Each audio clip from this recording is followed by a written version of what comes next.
The Galactic Republic was a complex and some might say convoluted government. 25,000 years of development and the pressures of running a whole galaxy resulted in a system full of complicated hierarchies and divisions of power. Things got even more complicated with the institution of the Grand Army of the Republic at the start of the Clone Wars, which added a complex standing military to the Republic command structure. We've discussed the ranks and structures of the GAR before, as well as the way the Senate worked, but there's still large parts of the Republic command structure we've yet to address, which is what we'll be doing in this video.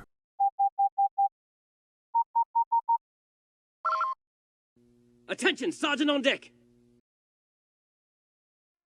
The Republic began as a loose alliance built around mutual defense and trade agreements, but by the time of the Clone Wars, it had evolved into a much more robust federal system. The last iteration of this system came about through the Rusan reformations of 1000 BBY, which, among other things, redefined the boundaries of sectors and decentralized the Republic military. This government was based on the Galactic Constitution, a document originally formulated by representatives of the core founders, the core world planets that had founded the Republic. The Constitution laid out the basic plan of the government, placed restrictions on government officials, and guaranteed a number of basic rights for Republic citizens. During the Clone Wars, however, it was undermined at every turn by amendment after amendment, which slowly transformed the Republic into an empire. Before the Separatist crisis ripped the galaxy in two, the Republic controlled most of the known galaxy, though it tended to focus on the core, and its authority in many parts of the Outer Rim was virtually non-existent. The Republic divided the galaxy into 1,024 sectors, each of which were in turn divided into smaller subsectors and constituent star systems. Between these sectors, the Republic contained 1.3 million planets by the height of the Clone Wars, and possibly as many as 3 million planets at its largest extent. Individual civilizations within sectors, which could range from controlling parts of a single planet to small collections of star systems, all had their own governments, which could take about just any shape, from representative democracies to dictatorships to hive minds. These local governments made up the lowest level of the Republic federal system. They were organized under sector and subsector governments, which were more uniform, but still differed in structure depending on the preferences of their constituents. It was these sector governments that the Republic gave representation in the Senate. The Republic's federal government relegated itself to handling affairs that crossed sector borders, for the most part, leaving internal sector affairs to the sector governments to handle. We're going to stick to talking about the Republic federal government and its military forces today, because if we went over every single sector government, we'd be here all month. On the federal level, the Republic was divided into several branches. There was a judicial branch, consisting of sector-level regional courts and a Coruscant-based Supreme Court, as well as a legislative branch in the form of the Galactic Senate. Executive power was originally shared between the Senate and General Ministry, which was the Republic's federal bureaucracy, but by the time of the Clone Wars, it had become concentrated in the office of the Supreme Chancellor, which was originally just part of the Senate. The General Ministry did most of the actual work in making the Republic run, but for the most part, it was the Senate and the courts that made the decisions. The Senate, as you surely know, was infamously corrupt and ineffective, but believe it or not, the Republic's Supreme Court was way worse. Housed in the Galactic Courts of Justice building in the Coruscant Government District, the Supreme Court was the Republic's court of last resort, and also the court responsible for trying particularly high-profile cases. It consisted of several justices led by a Chief Justice who were appointed by the Senate. None of that's particularly radical. What's noteworthy about the court is the number of justices it consisted of. 12 justices sat on the Republic's Supreme Court, an even number, which meant it was possible for decisions in the Supreme Court to come to a tie. This alone makes the Republic's Supreme Court one of the dumbest possible government bodies ever conceived, and it made the court incredibly ineffective, prone to deadlocks that would only be broken if one of the justices died or was removed from office. The most important part of the Republic, obviously, was the Galactic Senate. The Senate was composed of about 2,000 senatorial delegations, each of which got their own pod in the Senate building. Each of the Republic's 1,024 sectors received a Senate delegation, while delegations were also given to certain powerful local governments, particularly core worlds, as well as political bodies and even corporations.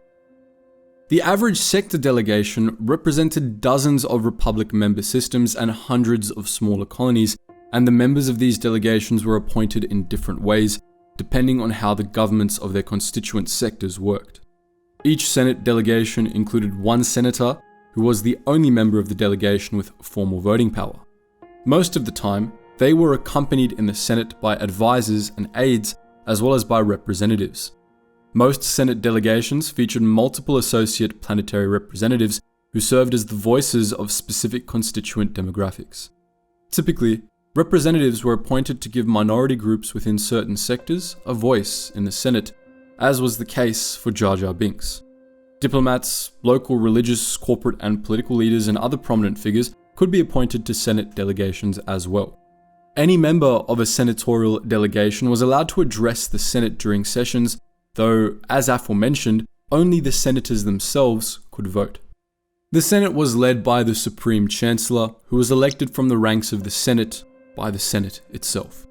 The Chancellor doubled as the President of the Republic, but this title was largely meaningless, at least until the Republic's final decade. Chancellors were figureheads for most of Republic history, with minimal executive power. Their primary role was to preside over Senate sessions, guiding discussions, and serving as first among equals, and to act as the Senate's chief diplomat. The Supreme Chancellor originally wasn't even the Commander-in-Chief of the Republic military. That job fell to the Minister of Defense, until the position was abolished under the Ruusan reformations. All of this only changed with the rise of Supreme Chancellor Palpatine, under whom the Chancellorship became a proper executive branch with a number of subordinate departments and ministries. The Vice Chair of the Senate, a position filled by Mas Amedda during the Clone Wars, served both as the Vice Chancellor and the Speaker of the Senate. The Vice Chair maintained order and cast tie-breaking votes when needed. Before the rise of Palpatine, the position of Vice Chair was actually considered to be more powerful than that of Supreme Chancellor, something that factions of senators often exploited.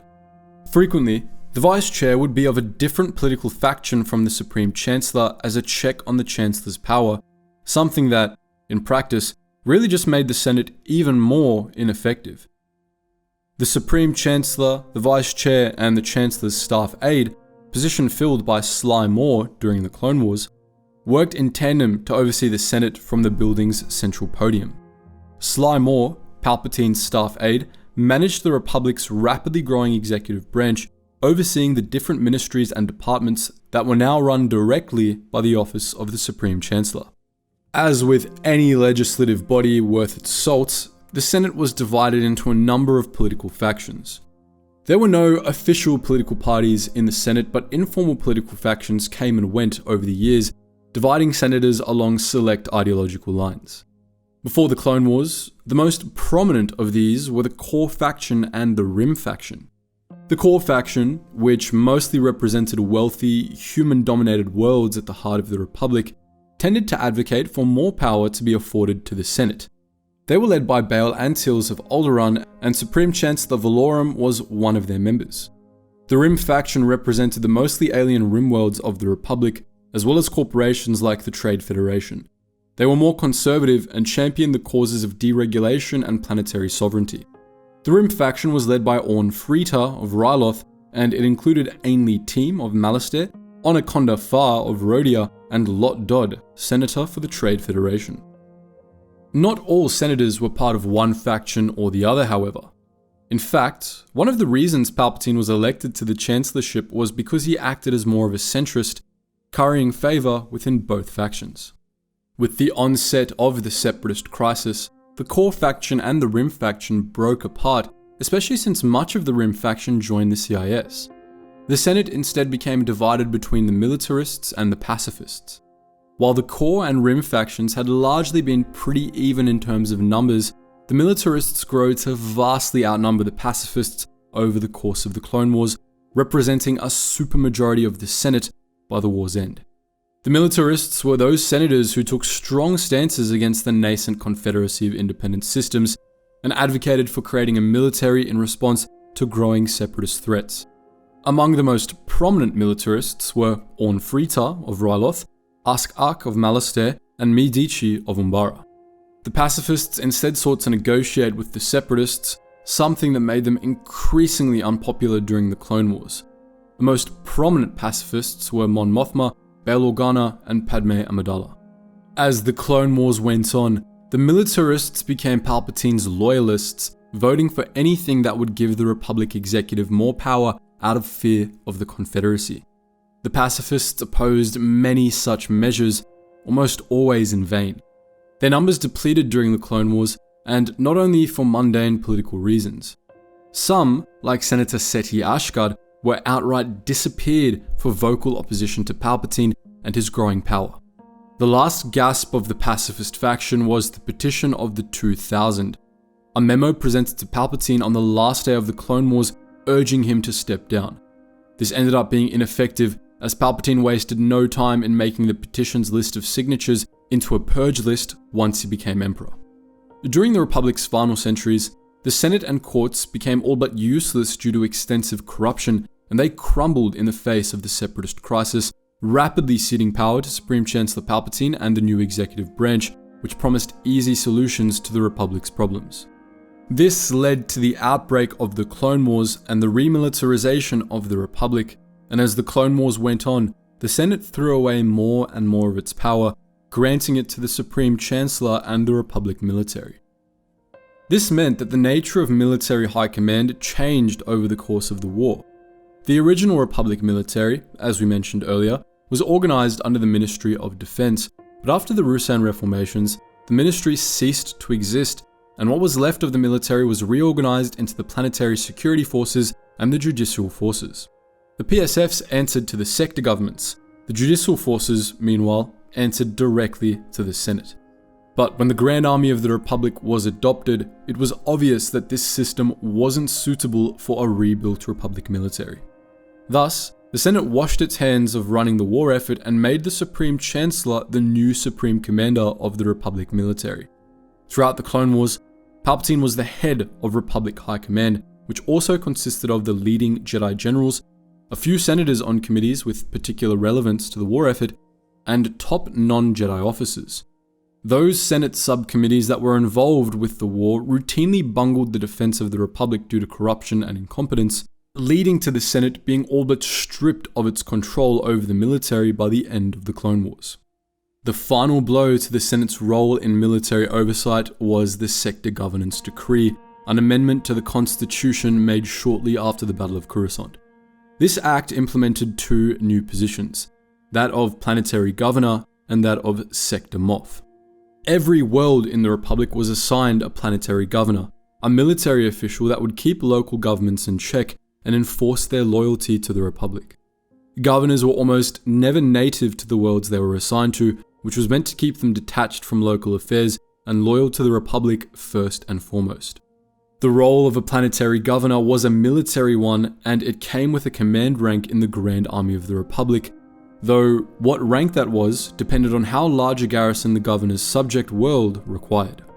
The Moffs, meanwhile, were assigned to command each of the Republic's 20 sector armies, which had previously been the responsibility of senior Jedi generals. Moff was an ancient title dating back to the early days of the Republic, when it was awarded to warlords on the fringe of Republic space who chose to join the Republic instead of fighting against it. Originally, these Moffs were allowed to keep the powers they had had as warlords in exchange for integrating their territory into the Republic as allied regions. Over time, these satellites became sectors, and the title of Moff became ceremonial before being abolished with the Ruusan reformations. The new Moffs implemented at the end of the Clone Wars, however, had a somewhat different role. They answered solely to the Supreme Chancellor, and alongside commanding sector armies, they were given political authority over the territory within each sector army's oversector. Under the Empire, this system expanded, assigning a Moff to every sector and promoting the Moffs of the oversectors to the new rank of Grand Moff. Even under the Republic, however, the system of Moffs and planetary governors was a major shake-up, as it all but rendered the Senate obsolete. It stripped all control over military forces from the Senate and local governments, and it allowed the Supreme Chancellor to control the entire galaxy directly through the military, circumventing the Senate altogether. We'll talk more about the Moffs when we talk about the sector armies. For now though, let's move on to discussing the ranks and command structures of the Republic military itself, beginning with the pre-Clone Wars elements of it. Following the Ruusan reformations, most of the Republic military was reorganized into a decentralized system of planetary security forces, with each PSF assigned to a specific sector. The PSFs all had their own rank structures and military traditions, which we won't be discussing today, largely because there's little information on nearly all of these PSFs.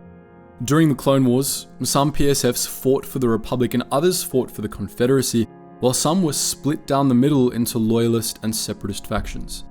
Those that remained loyal to the Republic were nationalized and assimilated into the Republic military after the Battle of Rendili. The Judicial forces were a bit more interesting.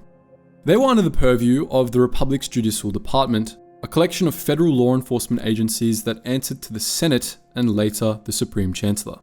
The Senate Guard, Republic Security Force, Republic Office of Criminal Investigations, and Sector Rangers were all under the banner of the Judicial Department, and the Judicial Forces were the department's military wing. The Judicial Forces were a small military force meant to quickly deal with problems that went across sector lines. Over the course of the Republic's final millennium, they did a pretty good job holding the Republic together, coming out on top in the unification campaigns, the Mandalorian Excision, and the Stark Hyperspace War. The Judicial Department also included the Jedi Order, which was formally subject to the orders of the Senate following the Ruusan reformations. The Jedi worked alongside the Judicial forces on many occasions, though they also acted of their own accord at times as well. The Jedi had their own internal command structure, as you surely know, but we're not going to discuss it today, apart from how it became relevant to the Grand Army of the Republic. Speaking of, the Judicial forces worked well in peacetime, but they were entirely unprepared for the Separatist crisis, leading to the reformation of the Republic military. The Judicial forces were assimilated into the new military, with its members primarily filling officer roles and providing much needed experience to the new army. For the most part though, the new military was built around the Grand Army of the Republic, a Kaminoan-grown army. It's pretty obscure, so you might not have heard of it. We definitely haven't ever talked about it on this channel before. Jokes aside, the GAR is where we're going to be discussing ranks and units, since we don't have lists of either for the Judicial forces. Unlike the CIS Droid Army, the Grand Army of the Republic had its command structures all planned out from the beginning, resulting in a neatly organized military machine. The smallest unit in the GAR was the Squad, composed of 9 clone troopers. 8 of these 9 clones would usually have the rank of Trooper, the lowest in the GAR, while one would have the rank of Corporal and would be second in command of the Squad. Both troopers and corporals wore plain white armor at the start of the war. Each squad was led by a sergeant or a sergeant major, both distinguished by olive green stripes on their armor. Squads were typically only deployed alone for minor missions or patrol duty, and they usually operated as part of much larger units.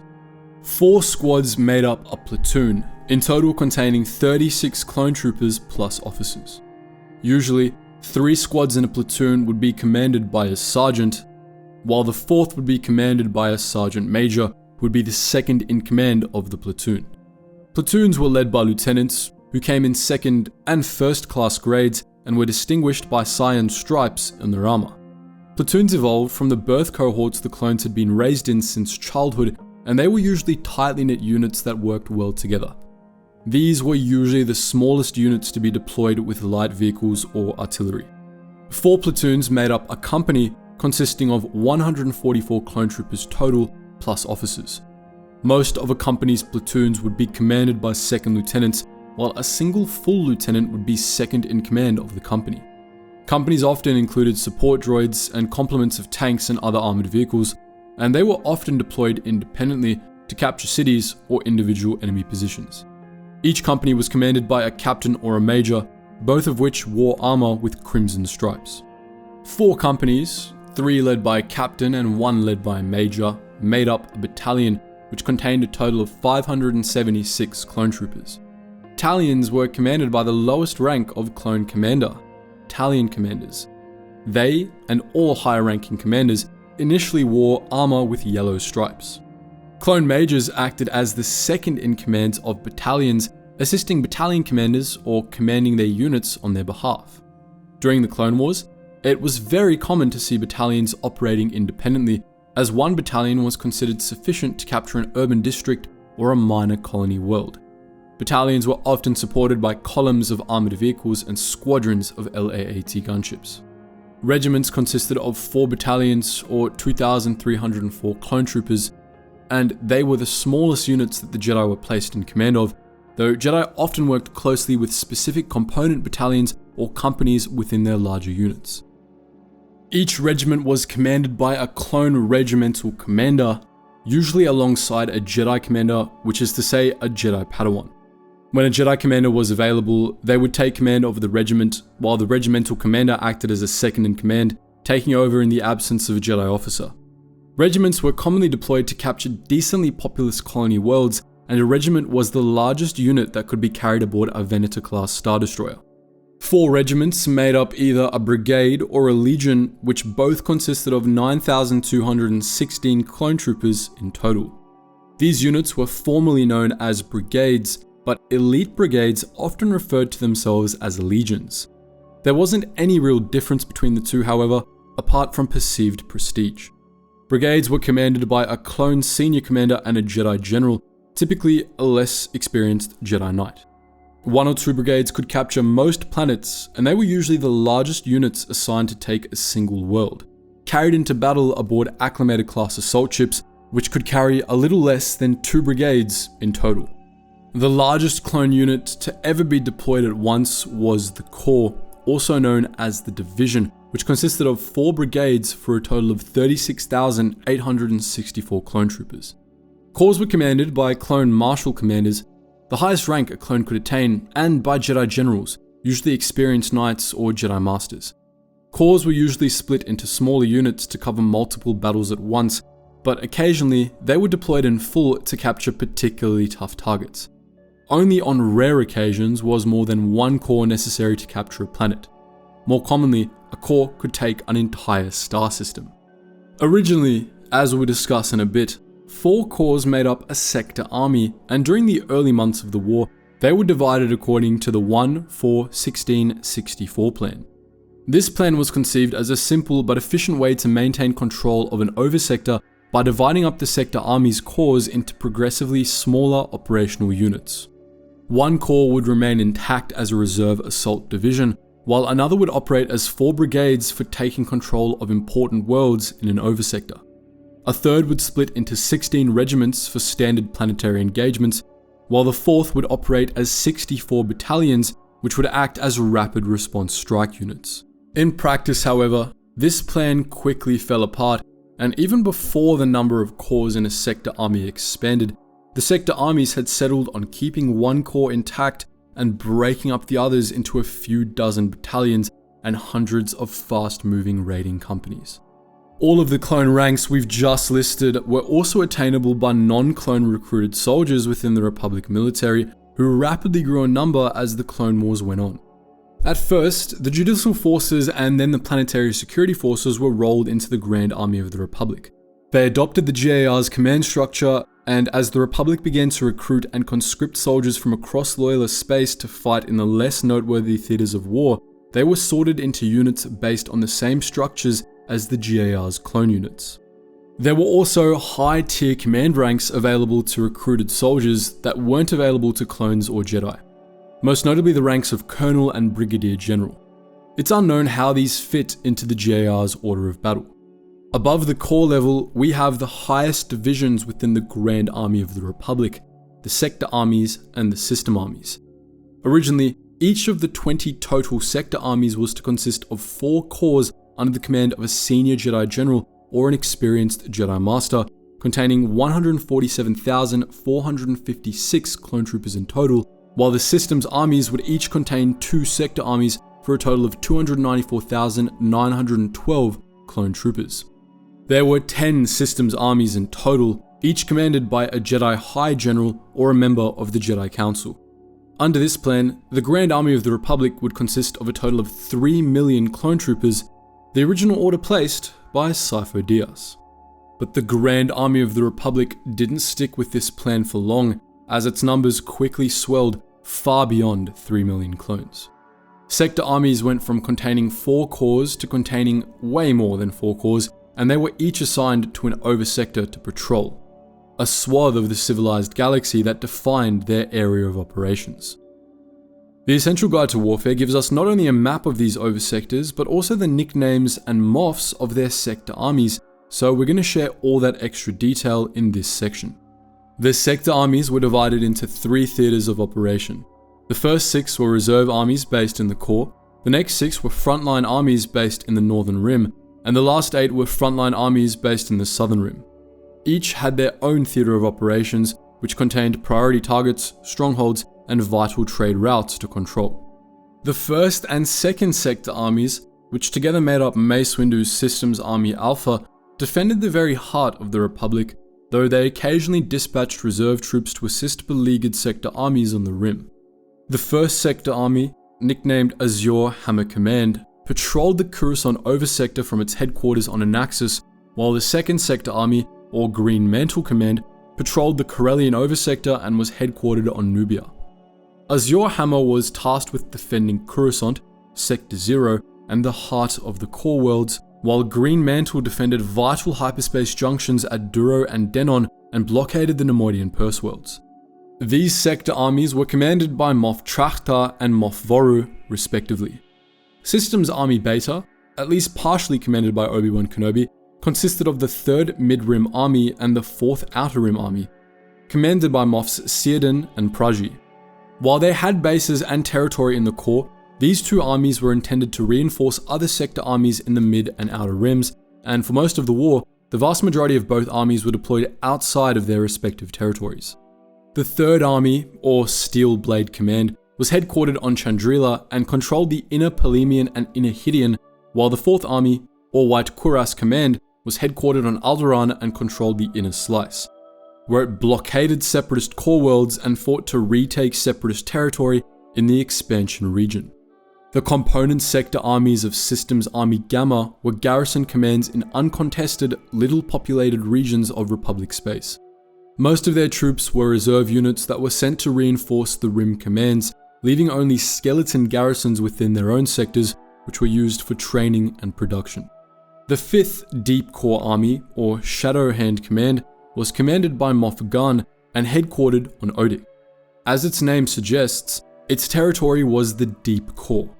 Moff Weblin's 6 Negative Regions Army, or Black Sword Command, was based at Praxalis all the way out in the Negs, the backwater worlds west of Coruscant. Its territory was full of secret repair yards and training centers, and ostensibly, it doubled as protection against threats from the unknown regions. The northern theater of the galaxy was divided between Systems Army Delta, Epsilon, and Zeta from west to east. The 7th Sector Army, or Golden Nis Command, was headquartered at Bilbringi and controlled the Imalia sector, which consisted of the core of the northern dependencies. Commanded by Moff Wessel, Golden Nis Command was primarily defensive, acting as the rear guard for the northern sector armies. The 8th and 9th Sector Armies, known as Bright Jewel and Brazen Petard Commands, were assigned to the new territories to the north, which included the northern fringe of Republic space and a major enclave of Separatist space. Bright Jewel Command was headquartered at Ord Mantell, commanded by Moff Vanko, and patrolled the Ord Mantell oversector, while Moff Wessex Brazen Petard Command was headquartered at Parin Minor and patrolled the Relgim oversector. The 8th Army saw some of the fiercest fighting of the war, as it was tasked with recapturing Munilinst, Magito, and the surrounding region of IGBC-controlled space, while the 9th Army was tasked with breaking the Separatist supply lines at Agamar early in the war. The 10th Sector Army, or Crimson Dagger Command, was another largely defensive army. Based on Taurus and the Quelli oversector, Crimson Dagger was commanded by Moff Taniel and tasked with protecting the Outer Hydian and keeping a watchful eye on Mandalorian space. The 11th and 12th Sector Armies had more eventful assignments. The 11th Army, or Blazing Claw Command, was headquartered at Corfir in the Gordian Reach oversector under Moff Renau, and it had 2 main jobs. to press the offensive against Sereno, Selenon, and the Separatist strongholds on the Outer Hidean, and to prevent Separatist forces on the Outer Hidean and Outer Polemian from coordinating by patrolling the unclaimed territory between them. Meanwhile, Moff Thurbon's 12th Army, or Cerulean Spear Command, had the monumental task of retaking the Outer Polemian, the best defended region of Separatist space, known as the Foundry of the Confederacy. At the height of the Clone Wars, it required constant support from the 3rd Army just to hold the line in its theatre, the Maldrud Oversector, which was based at Lantilles. The remaining Systems Armies Eta, Theta, Iota, and Kappa, were based in the sprawling southern sector. The 13th Sector Army, or Iron Lance Command, had the largest oversector in the GAR, but most of it consisted of hut space where the Republic only had a presence on Toydaria. Iron Lance Command was mostly concerned with the Trans-Nebula Oversector, which it patrolled from Ord Padron. Led by Moff Belia, the 13th Army was also responsible for defending Camino and Christosis, as well as for recapturing Separatist worlds on the Corellian Run. The 13th Army was regularly reinforced by the 4th Army, and the same was true for the 14th Army, also known as Red Tails Command. Headquartered at Ryloth in the Tolonda Oversector, Red Tails Command was led by Moff Ravik. It was tasked with defending the Republic strongholds of Ryloth, Exkarga, and Rothana, as well as clearing out Separatist forces in Geonosian space. The 15th Army, or Hook Nebula Command, patrolled the Saran Oversector, a region of wild space on the southern end of the galaxy. Headquartered at Khmer and led by Moff Kintaro, Hook Nebula Command spent most of the war reinforcing other sector armies in neighbouring sectors. The same was true for the 16th Army, Ivory Fang Command, which was headquartered at Chardan and patrolled the Palace Oversector. Ivory Fang was another defensive command tasked with securing a knot of key hyperspace routes. It was commanded by Moff Koy. Between the territories of the 15th and 16th Armies was Chrome Shield Command, the 17th Sector Army, which patrolled the Dustig Oversector from Fogel 7. Commanded by Moff Hauser, Chrome Shield was tasked with defending Malastair and preventing Separatist armies on the Corellian Run and Rimmer trade route from linking up. The 18th Sector Army was one of the most beleaguered from the beginning of the war to its end. Also known as Night Hammer Command, the 18th Army patrolled the Seswena Oversector, but it spent most of the war defending its headquarters, Eriadu, which was also the homeworld of its commanding officer, who you may or may not have heard of, Moff Tarkin. Night Hammer fought a constant war of attrition along the Rimmer trade route, steadily wearing down Separatist forces in the region. The 19th Sector Army, or Darksaber Command, patrolled the Javan Oversector from its headquarters on Javan. Commanded by Moff Sulamar, its job was to defend the Corellian trade spine and defeat Separatist forces in the western reaches. Finally, we have the 20th Sector Army, Emerald Banner Command, which defended the Tapani Oversector in the southern core. Commanded by Moff Grant from Talon, Emerald Banner had to deal with Separatist strongholds on the northern Rimmer trade route, where the Separatists had some of their toughest fleets. Well, that was a lot. What do you say we move on from the Grand Army of the Republic now and talk about other parts of the Republic military? We'll start with the Republic's Special Operations Brigade, which consisted of all the Republic's commando units. The basic unit in the Special Operations Brigade was the Squad, which consisted of 4 clone commandos, one of whom had the rank of sergeant and commanded the squad. Commandos were raised in their squads and taught to see their squads as a whole person, of which they were only a part. Most of the time, Republic commandos just operated as part of their squads, as larger formations tended to defeat the point of covert commando units, but there were larger units above the squad level for organizational purposes. 5 squads, or 20 commandos, made up a troop, which was commanded by a Jedi commander. 5 troops, or 100 commandos, made up a company commanded by an ARC commander, and 5 companies, or 500 commandos, made up a commando group commanded by a Jedi general. There were 10 commando groups, a total of 5,000 clone commandos in the Special Operations Brigade, which was commanded by Jedi General Arligan Zay. That took much less time. Now we can leave the ground troops behind and discuss the last 2 divisions of the Republic military, the Navy and the Starfighter Corps.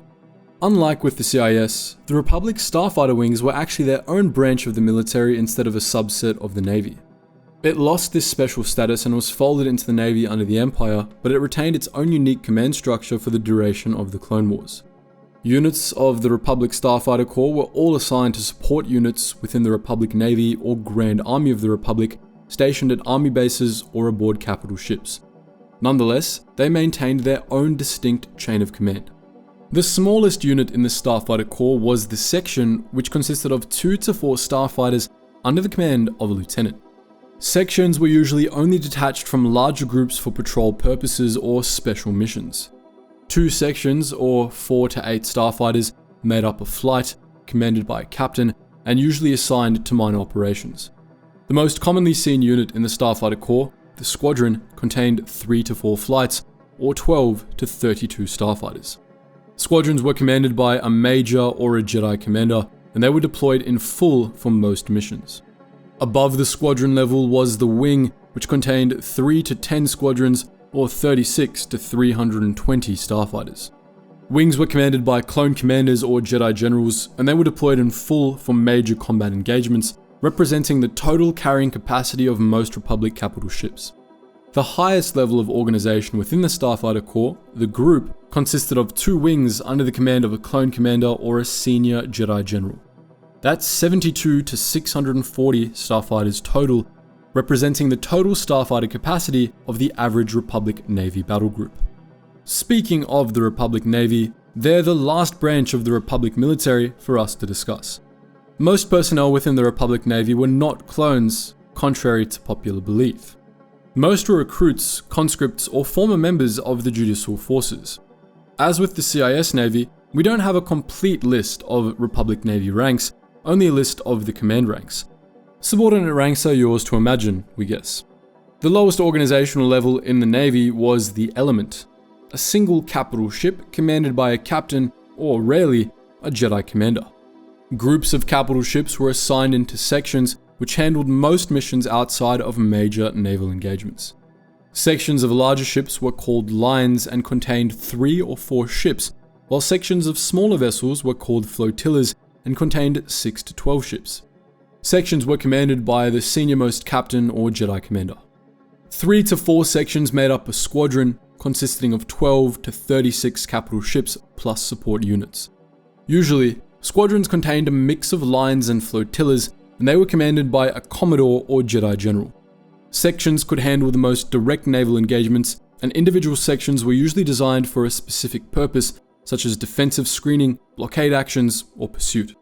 2 to 4 squadrons, usually all of different types, made up a battle group commanded by an admiral or Jedi general.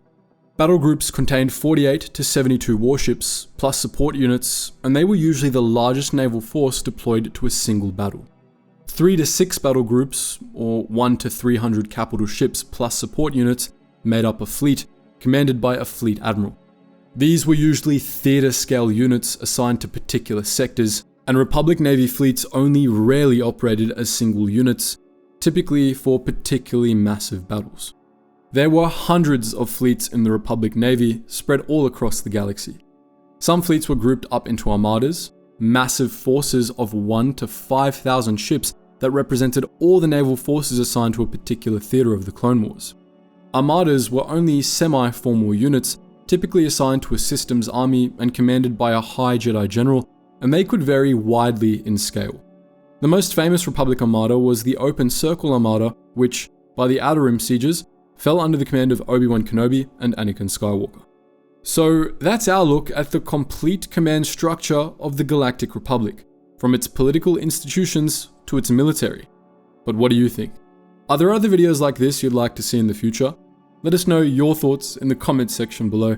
And as always guys, thank you so much for watching, and I hope to see you in the next video.